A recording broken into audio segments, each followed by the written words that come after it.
కర్ణాటక మంత్రివర్గం పైన ఉత్కంఠ కొనసాగుతోంది. డీకే ప్రభుత్వంలో పలువురు మంత్రి పదవులకు పోటీ పడుతూ ఉన్నారు.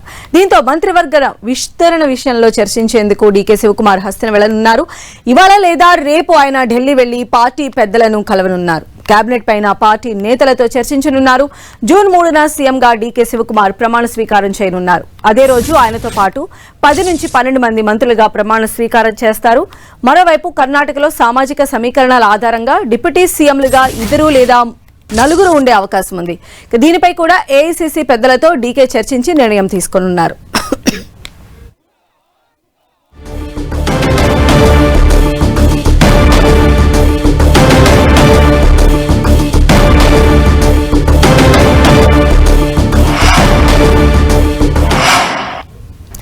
ఇప్పుడు డీకే కేబినెట్ లో ఎవరెవరు ఉంటారన్నది ఆసక్తికరంగా మారింది. అలుపెరగని కాంగ్రెస్ శ్రామికుడిగా పేరున్న డీకే పాలన వర్గంలో మార్పులు ఉంటాయా?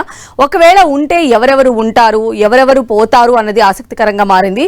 సిద్ధరామయ్య కేబినెట్ లో ఉన్న వారికి ప్రాధాన్యం ఇస్తారా, లేకపోతే తొలి నుంచి తనకు మద్దతుగా నిలుస్తూ వస్తున్న కొత్త వారికి అవకాశం ఇస్తారా అన్నది కన్నడ పాలిటిక్స్ లో ఇంట్రెస్టింగ్ గా మారింది. కొత్తగా సీఎం గా బాధ్యతలు చేపట్టే ఎవరైనా తన మంత్రివర్గంలో తనకు నచ్చినట్లుగా మార్పులు చేర్పులు చేసుకుంటారు. అయితే కాంగ్రెస్ లో మాత్రం సీఎం నిర్ణయంతో పాటుగా అధిష్టానం అనుమతి కూడా తప్పనిసరి.